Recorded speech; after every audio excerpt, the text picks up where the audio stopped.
네, 이번 시간에는 내분비 중에서 갑상샘에 대해서 한번 말씀을 드려보도록 하겠습니다.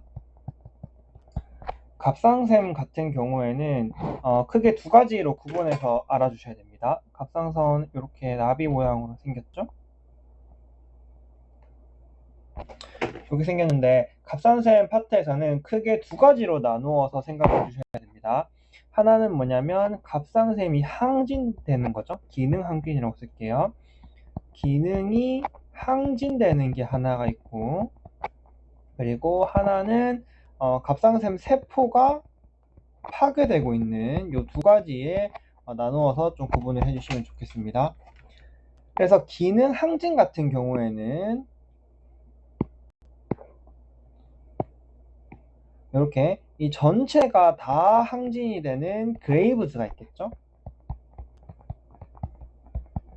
그레이브스 병이 있겠고, 그 다음에 특정한 한 구역의 기능성 종양이죠. 종양이 발생해서 이 부분에서 이 부분의 기능만 항진되는 독성 결절이 있겠습니다.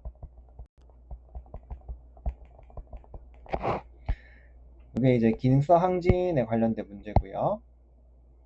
두 번째는 이제 세포 파괴에 대한 내용인데, 이 기전이 두 가지가 있습니다. 하나는 이제 자가 면역에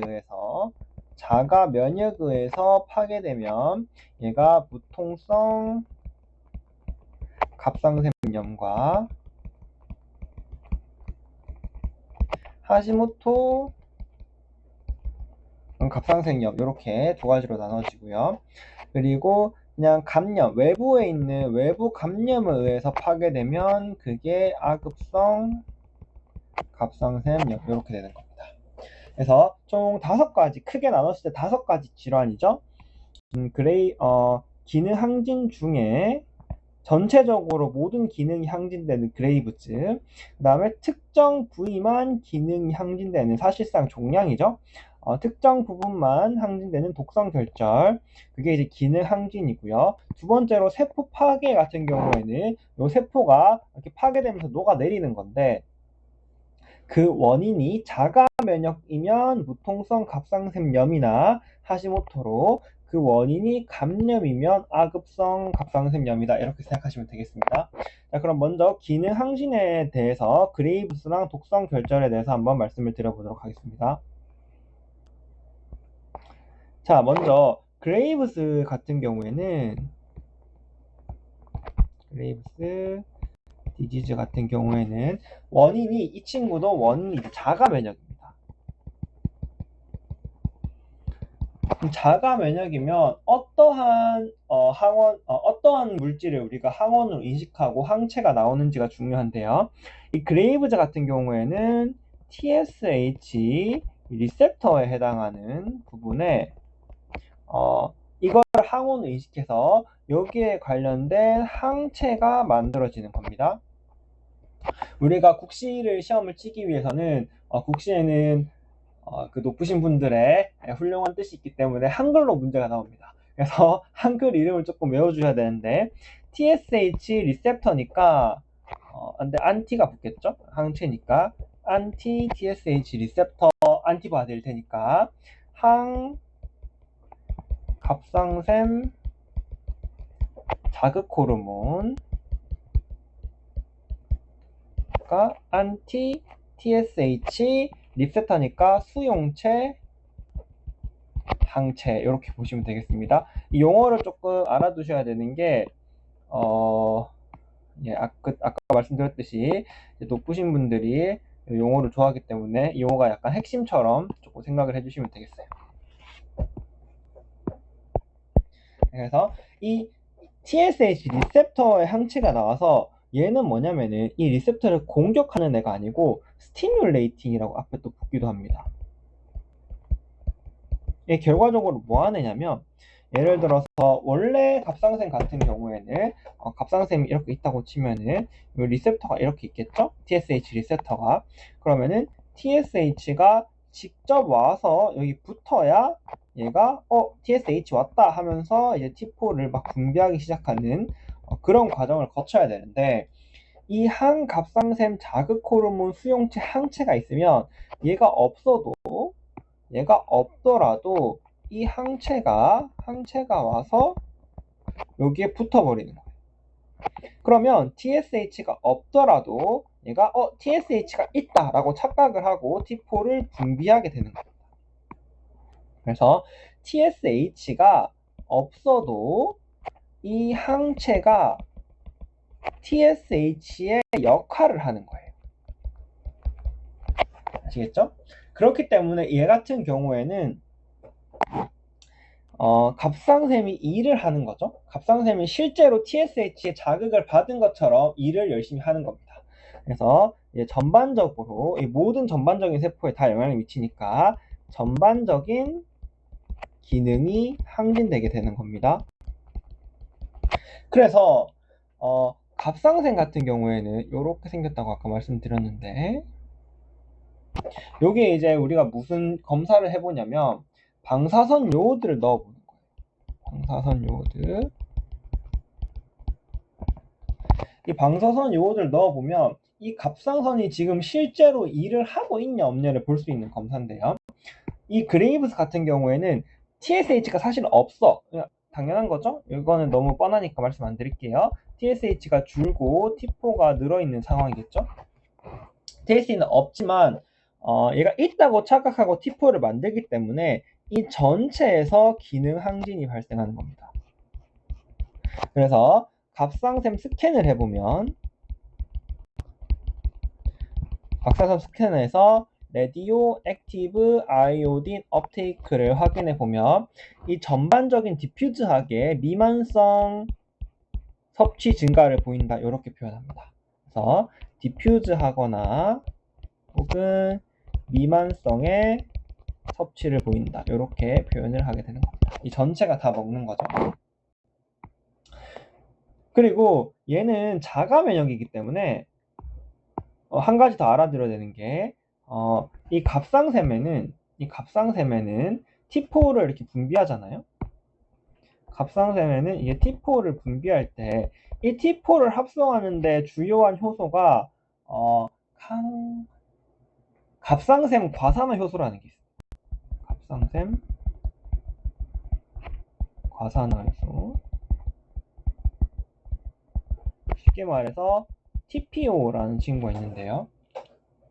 자, 자가 면역 질환이라면 갑상샘에 관련된 자가 면역 질환이라면 뭐가 있을까요? 그레이브스가 있겠죠? 그리고 아까 말씀드린 자가 면역, 무통성 갑상샘염이나 하시모토 갑상샘염에서 종류에 무관하게 자가 면역이라면 이 갑상샘 과산화 효소에 대한 자가 면역 자체가 보유하고 있습니다. 안티 TPO 안티바디도 동시에 보유하고 있다고 생각하시면 돼요.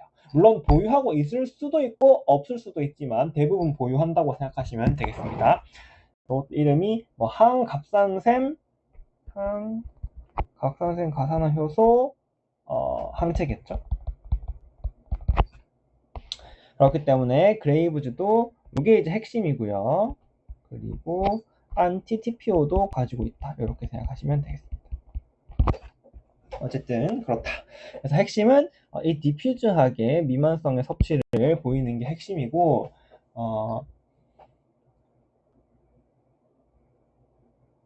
치료 같은 경우에는 이 갑상선이 지금 활성화되어 있는 게 문제니까 항갑상선제, 메티마졸이나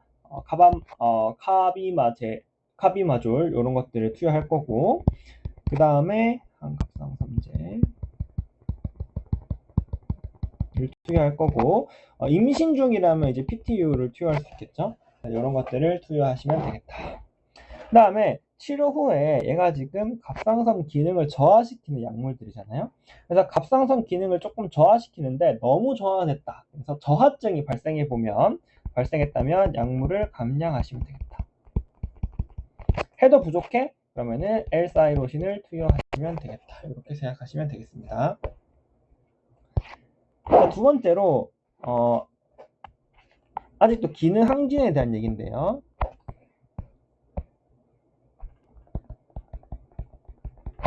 이번에는 독성 결절인데 얘 같은 경우에는 TSH랑 완전 무관하게 작용하는 애예요.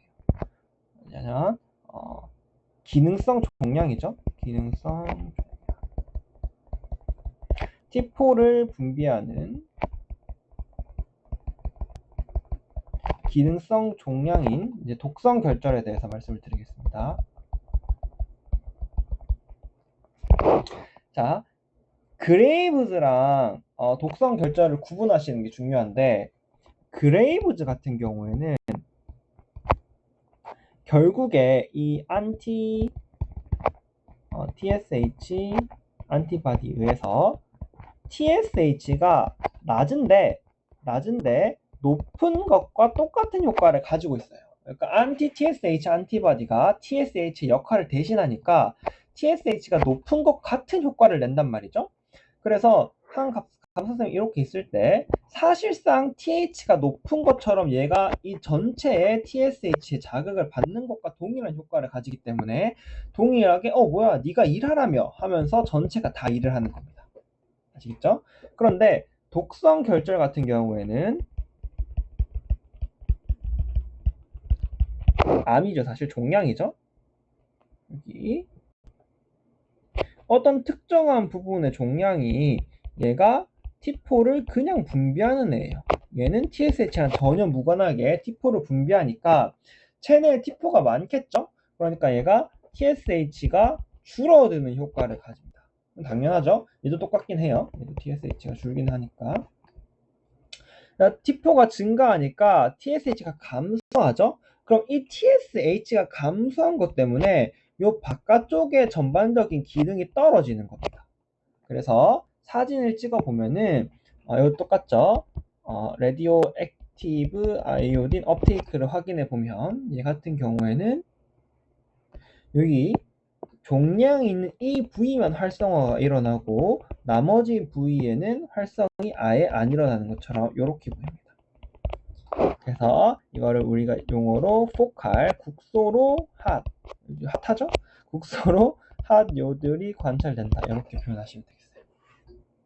그래서 그레이브즈랑 독성 결절 모두 TSH가 감소되어 있고 T4가 증가되어 있는데 뭐 똑같죠? 이런 말 하겠죠? 목에 뭐가 만져진다고 할 수도 있고 혹은 살이 빠진다거나 이런 갑상선 기능 항진의 갑상선 중독증의 증상을 보이면서 올 거예요.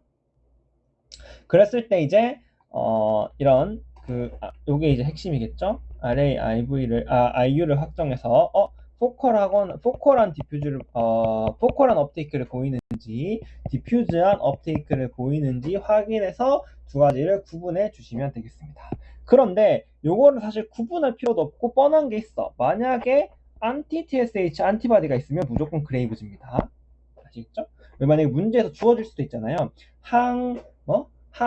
갑상선 자극 호르몬 수용체 항체 요게 파지티브가 나오면 무조건 그레이브즈입니다. 아시겠죠?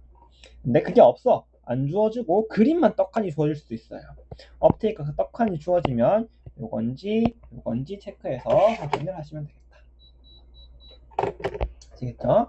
자, 그 다음에 이번에는 질환이라고 보기는 좀 그렇고요. 어떤 스테이트, 상태인데요. 요 두 가지 갑상선 기능이 항진되면서 T4가 너무 많이 나오면서 발생할 수 있는 상황입니다. 그러니까 그레이브즈나 독성 결절에 의해서 원인은 다르지만 어쨌든 T4가 지금 많이 나왔죠? 그럼 이 T4에 의해서 신체 대사가 활성화되잖아요. 신체 대사가 활성화되면 온몸의 근육이나 이런 데서 나트륨, 칼륨 펌프의 기능이 활성화된단 말이죠. 나트륨, 칼륨 펌프의 기능이 과활성화되면 우리 몸이 칼륨을 너무 많이 써요. 칼륨을 너무 많이 쓰니까 결과적으로 저칼륨 혈증이 발생하는 겁니다. 그러면은 이 저칼륨 혈증 때문에 증상이 발생하겠죠. 하지가 마비가 된다거나 갑자기 근력이 저하된다거나 이런 것들이 반복되는. 그래서 T4가 뭐 증가했다가 나아졌다가 할 수도 있잖아요. 그래서 T4가 증가되었을 때 하지마비가 탁 오고 또 괜찮아. 좀 완화됐어. 그러면은 또 좀 풀리고 이렇게 재발성으로 하지마비나 근력 저하가 반복되고 그 다음에 혈액 검사를 해봤더니 칼륨이 낮네. 요 상황을 우리가 갑상샘 중독 주기적 마비라고 표현합니다. 요 상황이 이제 갑상선 중독이죠. 그리고 요거는 이 나트륨 칼륨 펌프이기 때문에 이 나트륨에 의해서 영향을 받는단 말이에요. 그래서 이 나트륨을 많이 섭취했다거나 뭐 음주나 아니면 회식을 했다거나 아니면은 뭐 애초에 얘 때문에도 많이 쓰는데 나도 운동을 열심히 했다거나 이렇게 되면은 이게 주기적으로 마비가 있다가 없다가 한다. 이래서 이름이 갑상샘 중독에 의한 주기적 마비다. 그래서 갑상샘 중독 주기적 마비라고 합니다.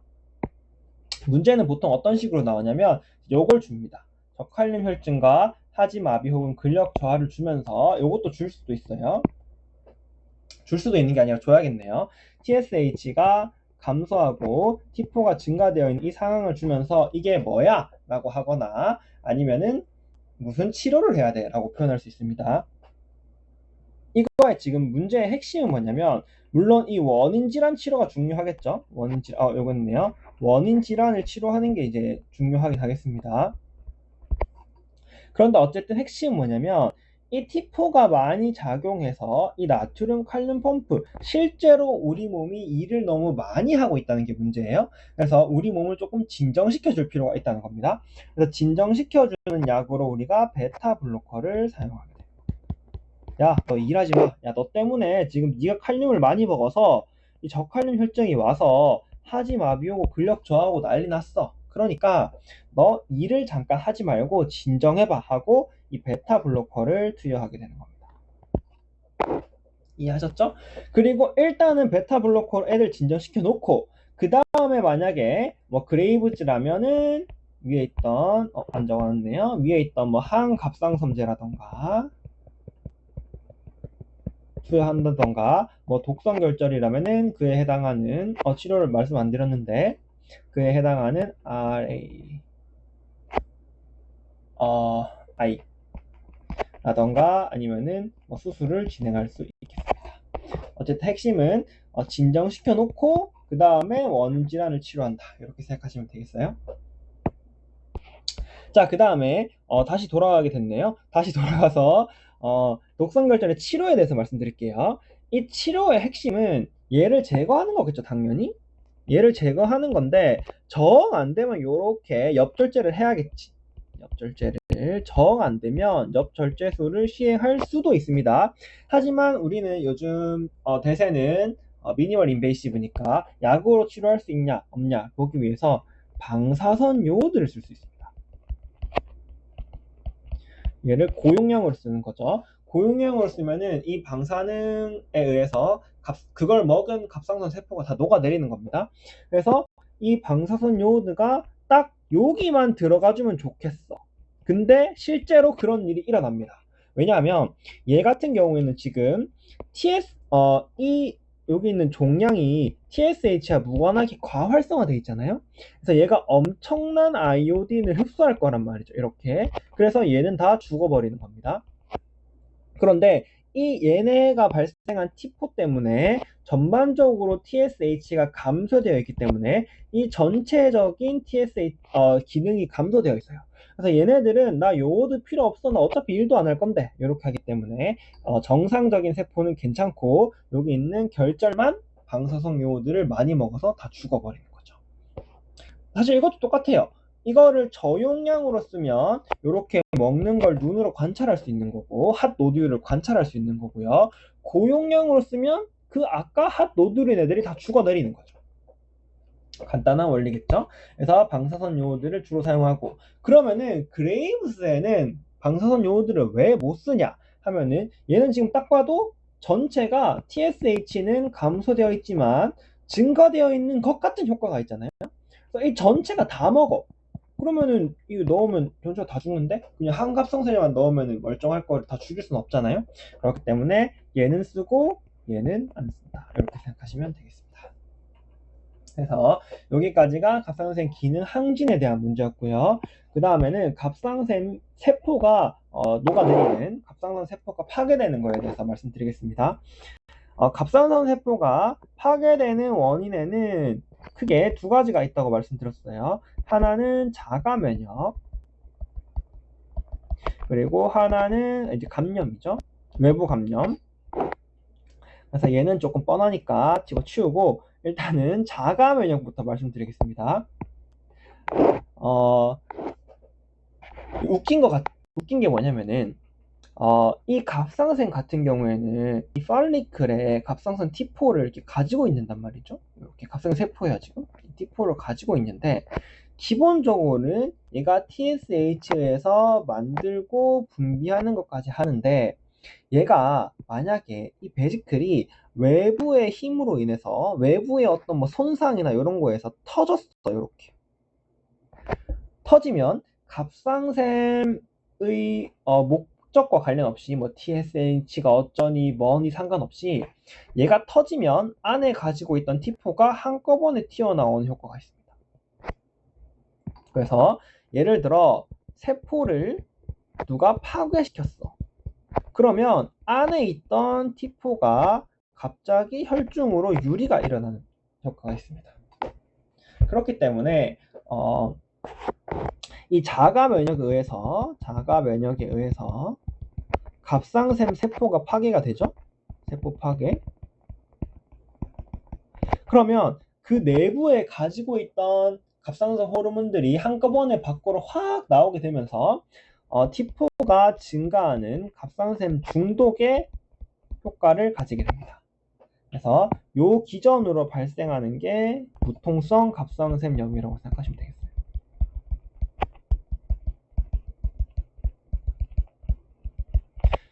그러니까 얘는 좀 급성기의 느낌이 있어야겠죠? 왜냐하면 안에 베지클이 막 있잖아요. 안에 베지클이 여기도 있고 여기도 있고 여기도 있고 막 있을 거 아니야. 근데 세포가 막이 막 터져. 그래서 T4가 막 튀어나오죠? 근데 튀어나오고 막 났더니 시간이 지나면 그래 처음에는 뭐 좋진 않지만 처음에는 그래 기능이 증가했어. 가지고 있던 걸 막 내뿜으면서. 근데 시간이 조금 지났어. 이러고 이제 시간이 조금 지난 거예요. 세포가 파괴되고 시간이 지났어. 그러니까 만성화가 된 거죠. 만성화가 되고 봤더니 이 군데군데 기능이 너무 감소되어 있네. 왜? 다 터졌잖아. 그래가지고 얘가 전반적으로 기능이 이렇게 다 감소되어 있는 거예요. 왜? 다 터졌어. 있던 것도 다 내보냈고 나 이제 남은 게 없어. 세포의 기능은 다 터져가지고 없고. 그래서 전반적인 기능 저하가 일어나는 게 그러니까 T4가 이제 생성을 못하니까 줄겠죠? 요게 하시모토 갑상선염입니다. 그래서 갑상샘 문제에서 T4가 저하되는 거의 유일한 문제죠. T4가 증가되고 TSH가 증가하는 사실상 유일한 질환이긴 해요. 그래서 문제 푸실 때 솔직히 T4가 줄어져 있고 TSH 증가돼 있으면 하시모토잖아요. 그렇게 하지만 정확한 기전을 생각해 보시면 이런 과정을 거친다. 처음에 있던 것들이 자가 면역에 의해서 파괴가 되면 사실상 똑같은 질환이야. 무통성 갑상샘염과 하시모토는 사실상 똑같은 질환인 겁니다. 그냥 스테이트만 다른 거예요. 그래서 급성기에는 가지고 있던 베지클의 T4가 막 혈중으로 유리되면서 프리 T4가 막 증가하는 중독의 효과를 가지는 거죠. 그런데 시간이 지나서 만성화되면 이 세포들이 다 파괴되어 버렸으니까 더 이상 T4를 생성할 수가 없는 거예요. 그래서 전반적인 기능이 저하되면서 이 T4가 줄어들게 되는 하시모토 갑상샘염이 발생하게 되는 겁니다. 이해하셨죠? 자, 그런데 얘의 원인이 뭐라고요? 자가 면역이라고 말씀드렸습니다. 자가 면역에는 앞에도 아까 말씀드렸지만 질환과 상관없이 어떤 질환인지 아무런 상관이 없어요. 무조건 자가 면역에 관련된 질환이 발생하면 TPO, 안티 TPO는 무조건 발생하는 겁니다. 그래서 그레이브즈, 항갑상샘 자극 호르몬 수용체 항체인 자가 면역이죠. 그렇기 때문에 얘도 TPO가 발생하는 겁니다. 그리고 이 무통성 갑상샘염과 하시모토도 TPO가 발생하는 거예요. 그래서 사학 봤어. 사학 봤더니 얘도 TPO가 있고 얘도 TPO가 있는 거야. 자, 지금까지 저희가 질환을 뭐 했죠? 그레이브즈, 그 다음에 독성 결절 요거 했죠. 독성 결절은 사실 뻔해. 포칼 노드지 않아요? 특정 부위니까 알겠어. 그리고 얘는 TPO도 없어. 맞죠? 자가 면역이 아니니까 TPO도 없어요. 그런데 사학 봤더니 또 뭐였어? 무통성 갑상선염이랑 하시모토 했죠? 그런데 하시모토는 사실상 모르면 좀 그렇죠, 여러분? 아셔야 되겠죠? TPO가 지 혼자 줄어들어 있잖아요. 그러니까 하시모토는 헷갈릴 일이 없어. 보통 헷갈리는 게 이제 그레이브스랑 무통성 갑상선염이 조금 헷갈리는 경향이 있거든요.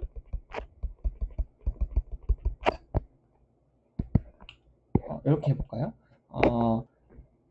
독성 결절,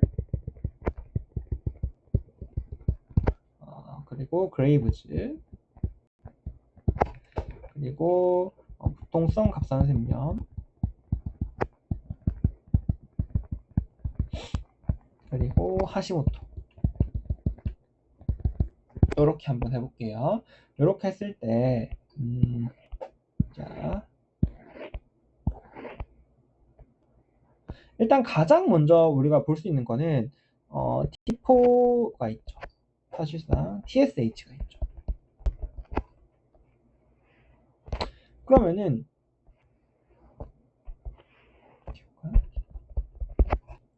자, 이게 이제 다 증가하게 되면 큰일 나고, 감소하고, 증가하는 중독의 효과를 가지고 하시모토만 반대로 이렇게 되는 거죠. 그래서 하시모토는 요거를 보고 딱 문제를 보자마자, 근데 애초에 증상도 달라. 얘는 뭐 살이 찌니 어쩌니 뭐 이런 말이 나오잖아요. 그래서 하시모토는 바로 제거해버려. 누군지 뻔해. 뭔지 뻔해. 자, 그런데 그 다음에 이제 이걸 볼까요? 자가 면역 관련되니까 TPO를 싹 보면 없고 있고 있어요. 그래서 사실상 TPO만 봐도 이 TPO를 보고 독성 결절이 아니라는 걸 알 수 있어요. 이해되시죠? 자, 그 다음에 우리는 안티 TSH 리셉터. 요게 주어지면 그레이브즈야. 그죠? 이게 주어지면 그레이브즈인데 얘네들이 안 주는 경우가 많아. 안 주는 경우가 많을 때 우리가 생각해야 되는 게 바로 뭐죠? 갑상선 스캔이죠. 갑상선 스캔을 보면 독성 결절 같은 경우에는 국소부위 항진이니까 이렇게 나오겠죠. 그레이브즈는 이 TSH는 없지만 요것 때문에 있는 것 같은 효과를 보이기 때문에 전반적으로 디퓨즈한 미만성의 증가를 보이는 겁니다. 이렇게. 그리고 하시모토는 지금 얘는 있지만 지금 세포가 다 파괴돼서 일을 못하고 있잖아요. 일을 못하고 있으니까 아무런 업테이크가 없는 겁니다. 자, 근데 무통성 갑상선염을 보면은 얘는 웃기게 그레이브즈랑 거의 유사한 증상을 보여요. 맞죠? 그래서 이 안티 TSH 요게 주어지지 않으면 사실상 굉장히 헷갈립니다. 그렇기 때문에 얘는 TSH가 낮아서 전반적인 업테이크가 없다. 그래서 이걸로 이제 구분을 해주셔야 된다. 이 말씀을 드리겠습니다. 아시겠죠? 그래서 이렇게 무통성 갑상샘염을 확인을 해주셔야 되고요. 치료 같은 경우에는 조금 간단합니다. 무통성 갑상샘염 같은 경우에는 대부분 셀프 리미트해요. 그래서 지금 당장에 세포가 파괴되면서 T4가 막 튀어나오는 이것만 어떻게 치료를 좀 해주면 될 것 같거든요. 자, T4가 지금 막 나오는 증상이 문제야. 그럼 치료 뭐 한다고 말씀드렸죠? 치료 요거를 하시면 되겠습니다. 베타 블로커로 T4의 증상만 조금 완화시켜주면 좋겠다. 이렇게 보시면 되겠습니다. 자, 그 다음에 하시모토 갑상선염 같은 경우에는 여기 조금 중요합니다. 하시모토 갑상선염 같은 경우에는 치료는 사실 뻔하거든요. 지금 문제가 뭐야? T4가 줄어들었으니까 T4를 넣어주면 돼요. 그래서 그 유명한 L-사이록신을 넣어주시면 끝입니다. 근데 뭐가 헷갈리냐 하면 넣어줄지 말지를 정해야 돼요. 그래서 경과 관찰을 할지, 순서가 이상한데, 경과 관찰을 할지 아니면 L-사이록신을 넣을지 이것을 결정을 해야 되는데, 일단은 증상이 있어. 증상이 있으면 무조건 치료입니다. 뻔하죠? 증상이 있으면 무조건 치료하고, 증상이 없으면 경과 관찰인데, 증상이 없음에도 불구하고 치료해야 되는 경우가 있습니다. 왜냐면 이제 임신 시 T4가 감소하면 아기한테 치명적이겠죠? 아기의 대사가 안 될 테니까 임신 시 무조건 해야 되고요. 그 다음에 TSH가 10 이상이라면 얘는 지금 스트레스를 많이 받고 있을 확률이 높아요. 그래서 내가 세포가 없으니까 일을 못하고 있지만 나에 대한 요구, 나에 대한 기대치가 높아지는 거죠. 집에서 어머니가 시험을 100점 맞기를 바라고 계신 거죠. TSH가 10 이상이면은 기대치가 너무 높기 때문에 우리 갑상선 친구가 스트레스를 받을 수 있습니다. 그렇기 때문에 L-사이록신을 조금 넣어줘야겠다. 이렇게 생각하시면 되겠습니다. 자, 그 다음에 이제 마지막으로 아급성인데요. 아급성은 뭐 뻔하죠. 아급성은 근데 얘만 통증이 있기 때문에 목을 눌렀더니 아파요 하고 오는 건 얘밖에 없기 때문에 대부분 안 들리시는데, 얘는 똑같이 세포가 파괴되는 경우인데, 세포가 파괴되는 게 이제 외부의 감염 때문에 그래요. 특히 바이러스죠. 외부 감염, 뭐 감기를 했다거나 특히 바이러스에 의한 감염에 의해서 얘는 실제적으로 갑상선에 염증이 발생하는 거예요. 전반적으로 염증이 이렇게 발생했으니까 막 후끈후끈거리고, 그 다음에 누르면 뭐 아프고 압통이 있고 막 그렇겠죠. 그 다음에 뭐 TPO 있겠어요, 없겠어요? 없겠죠. 자가 면역이 아니니까 TPO 없을 거고, 그 다음에 업테이크를 보면 업테이크는 있겠어요, 없겠어요? 없겠죠. 그냥 그런 겁니다. 똑같아요. 그래서 하면 되고요. 얘는 통증이 있기 때문에 이제 좀 그 진통제가 좀 필요하다. 그래서 기본은 NSAID고 너무 심해 그러면은 스테로이드까지 투여해 볼 수 있겠다. 이렇게 생각하시면 되겠습니다. 갑상샘을 원래 한 파티 하려고 했는데 조금 나눠서 해야겠네요. 자, 어쨌든 정리를 한번 말씀드리자면,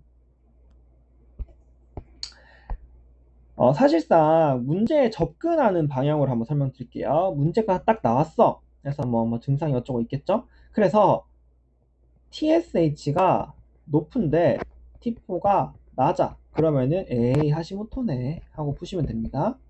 그럼 이제 뭐 그 뒤에는 뭐 그런 얘기가 나오겠죠. 그래서 너 L-사이록신 넣을 거야 안 넣을 거야 이런 문제가 나올 수 있겠죠. 1번 하시모토인지 알아야 되고 틀린 바보죠. 자, 그 다음에 이제 L-사이록신 넣으면 될 거야 안 될 거야, 이거 조금 까다롭죠. 증상이 있거나 증상이 없으면 임신 시 혹은 TSH가 10 이상일 시 치료를 해야 된다. 이런 문제가 나올 수도 있고요. 그 다음에 얘는 뻔하고 이제 중독의 문제인데요. TSH가 낮고 T4가 높을 때 이제부터 이제 문제죠. 그래서 일단 사실은 우리가 가장 먼저 롤아웃 하는 거는 아급성이에요. 아프대 그러면 당연히 얘를 제어하는 거죠. 근데 얘가 안 아프대 그러면 이제 그때부터 이제 문제인데요. 그레이브즈거나 독성 결절이거나 아니면은 저기 뭐야 무통성이거나 그런데 말입니다. 자, 그런데 이 독성 결절 같은 경우에는 사실상 암 쪽 파트랑 결절이잖아요. 얘는 노듈이란 말이죠. 그래서 암 쪽 파트랑 연관이 되기 때문에 얘는 웬만하면 업테이크 사진을 무조건 줍니다. 이렇게 업테이크를 무조건 주기 때문에 이제 요걸 보고 룰아웃 하시면 되겠다. 그래서 1. TSH 낮은지 확인하고, 2. 높다면 T4가 높다면 아급성 룰아웃 하고, 3번 딱 사진을 싹 봤는데 없어. 그러면 이제 독성 결절도 아닌 거죠. 그 다음에 우리는 제발 있어라 하고 anti T SH를 확인해 볼 수 있는 겁니다. 제가 계속 말씀드리죠. 지겹더라도 익어야 돼. 왜냐면 갑상샘 과산화 효소 항체랑 이름이 헷갈려요. 그렇기 때문에 항갑상샘 자극 호르몬 수용 항체가 있다. 그러면 이제 그레이브 증거고요. 없다. 그러면은 이제 그리고 얘는 이제 TPO도 없겠죠. TPO도 없고. 근데 이게 안 주어졌어. 안 주어졌는데 TPO는 있대. 네. 그럼 이제 이걸 업테이크를 싹 봐서 전반적인 업테이크면 그레이브즈, 업테이크가 없으면 무통성 갑상선염이다. 이렇게 생각하시면 되겠습니다. 치료 같은 경우에는 얘는 항갑상선제를 넣으면 되고요. 얘는 진통제, 무통성이나 독성결절 같은 경우에는 아니고 무통성 같은 경우에는 이제 베타 블로커, 사실상 증상 완화죠. 독성결절 같은 경우에는 얘만 죽일 수 있는 RA, 레디오 액티브 아이오딘을 사용한다. 이렇게 생각하시면 되겠습니다. 간단하죠? 그 다음에 중독마비는 갑상샘 중독 주기적 마비는 아예 문제가 딱 봐도 조금 다르게 와요. 얘는 뭐냐면 CC가 보통은 다리에 힘이 없어요. 뭐 다리가 어쩌고 다리가 하지가 어쩌고 이렇게 옵니다. 이렇게 오면서 TSH가 낮고 T4가 높으면 야 그거네 하고 칼륨을 싹 봅니다. 칼륨이 낮아? 그러면은 그냥 이거다 이렇게 생각하시면 되겠습니다. 치료 같은 경우에는 얘랑 똑같죠? 일단은 베타블로커로 증상을 완화시켜 준 뒤에 그래서 이게 왜 발생했는데 얘야? 에서 확인해보고 그거에 맞는 치료도 추가로 진행하시면 되겠다. 네, 갑상샘은 여기까지 하고요. 다음 시간에는 갑상샘 결절의 접근 방법이랑 그다음에 부갑상샘까지 한 번에 한번 진행을 해보도록 하겠습니다. 수고하셨습니다.